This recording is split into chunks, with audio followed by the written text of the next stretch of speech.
With the team at Sephora, they were willing to have the difficult conversation, and it didn't turn them off. I'm going to be using a product called Color Fix. It's the product of my dream. I wanted to make sure that I created things that work for everybody, every skin tone, every age. It really made me feel as if I wasn't just a name being checked off of a list. The conversation with the team at Sephora was a very interesting one and a very special one because they were willing to have the difficult conversation. It actually made them more excited. It really made me feel as if I wasn't just a name being checked off of a list. They really believed in me and what I was creating. It wasn't about, let's just get a few things on the shelf. It was more like, you know what? You have all of these things. How can we tell the best story about your brand? Being in a place like Sephora opens up a lot of doors, not just for me and my brand, but for so many people who are to follow. And the idea behind it was to create this like one Rolls Royce product, like your Swiss Army knife. When I started my journey into like developing actual makeup products, developing products for both pros and the everyday women, I thought a lot about their pockets. We don't always have the opportunity to buy 100 things, and if there was only one thing that you can buy, what would it be? And what if this one thing can kind of do all the things you wanted a makeup product to do? And that's the mindset that I carried into developing products for my own line today. One of the core products that I have in my collection is called Color Fix, and it was a product that was just very new and very different. And the idea behind it was to create this like one Rolls Royce product, like your Swiss Army knife. You can do your brows with it, your eyeshadow, make it mascara, make it an eyeliner, make it a lipstick, make it a blush, make it into a foundation. It's everything. It's like magic in a tube. And that all really just came from my beginnings of like trying to make something out of nothing. And I kind of connected back to a lot of what I felt as a child. Very disconnected, very alone, unseen, not represented. And I really wanted to create a safe space for people to land when they're thinking about their beauty and, making themselves feel better through makeup, what that experience would look and feel like. So for me, the brand Danessa Myricks Beauty is very a representation of like how I see the world and how I want the world to see me. That product was so important because it represented my entire career as an artist.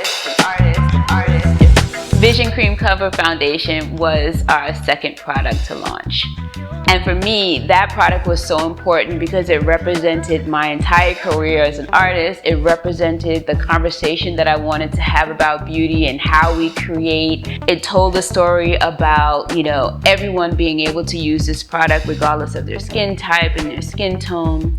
This particular foundation can be your no makeup foundation, or it can be that heavy beat. It's used for TV and film, but it's also used for like this new 16-year-old who's being introduced to foundation for the first time. It was that catch-all product that really was different, unique, and innovative in that space. We lived in a working class neighborhood, but we were really stinking poor. But my parents, they were amazing because we never felt it. I grew up in Queens, New York. I lived in a working class family with 9 brothers and sisters and 2 amazing parents. My upbringing, I feel like, was a little different because we lived in a working class neighborhood, but we were really stinking poor. We had no money. I remember like making a go-kart out of like somebody else's old skates and some wooden planks that we found like around the neighborhood. But my parents, they were amazing because we never felt it. It was like Narnia to us until we got out into the real world. My father, he really is a person that kind of set the groundwork for like who I am today. My father was from the South, and his story always gives me chills because he really is a person that kind of told me that anything is possible. In his family, when he grew up, he wasn't allowed to go to school. His brother got to go to school and he had to stay and work the fields.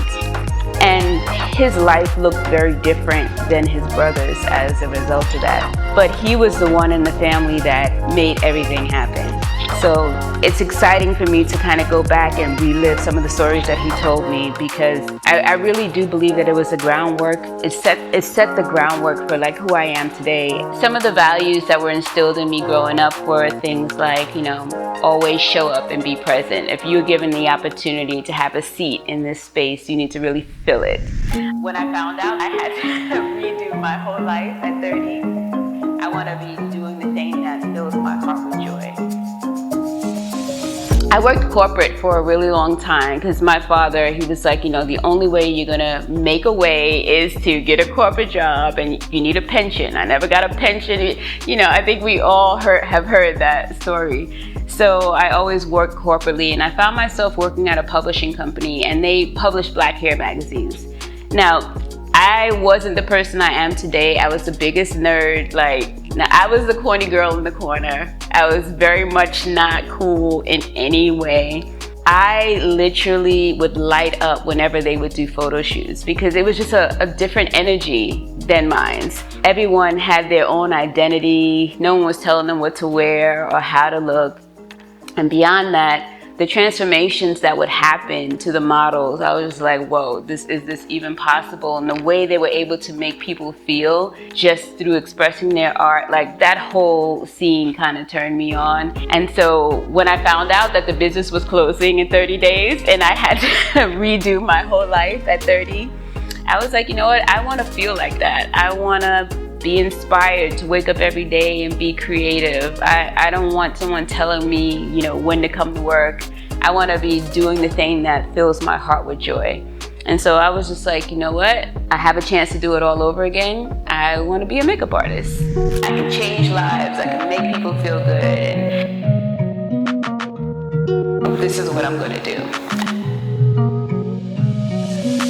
Someone gave me an opportunity. They called me on, I think it was like a Monday or a Tuesday, and said their friend's getting married on Sunday. And I was like, great, my first job. I took those books that I had and I flipped through the pages and I was like, all right, I need these sponge things.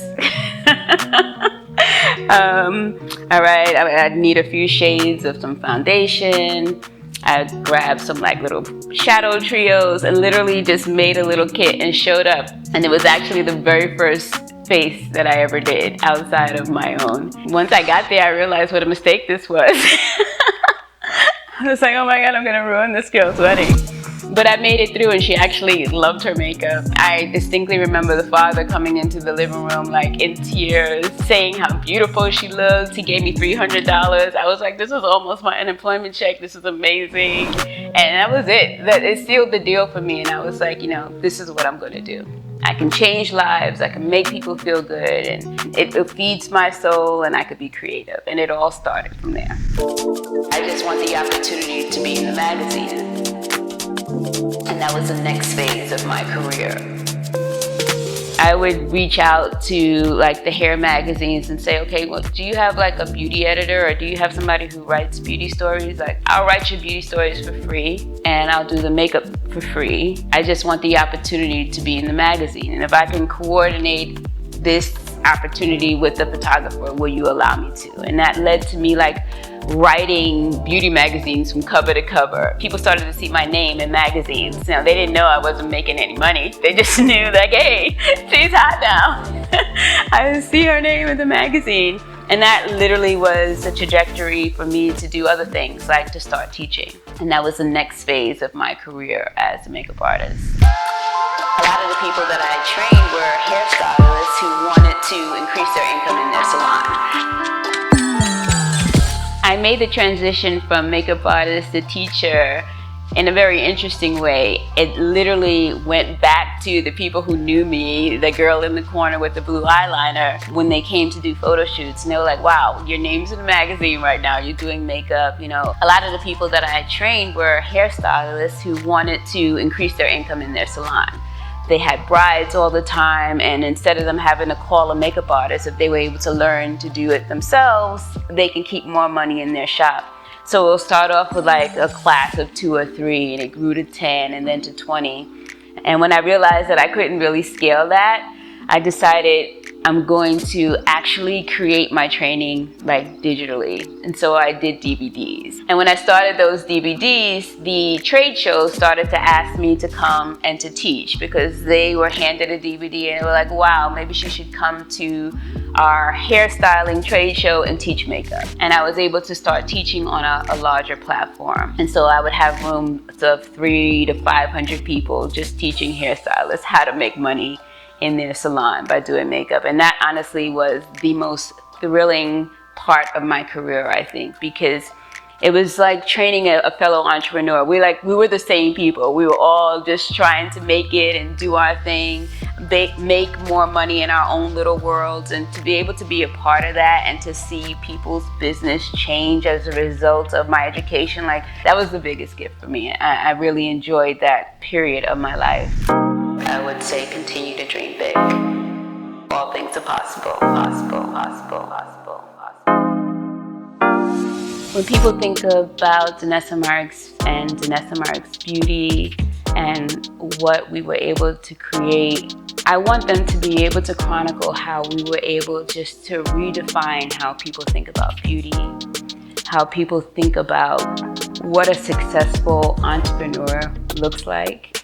I want to be telling a different story than the story that I told about my parents. I want my children to be able to say, did you know your mom was the first self-made billionaire in the Sephora environment in beauty? Like I want a new conversation. I think it's time. If I can talk to myself day one as a makeup artist, I would say continue to dream big. All things are possible.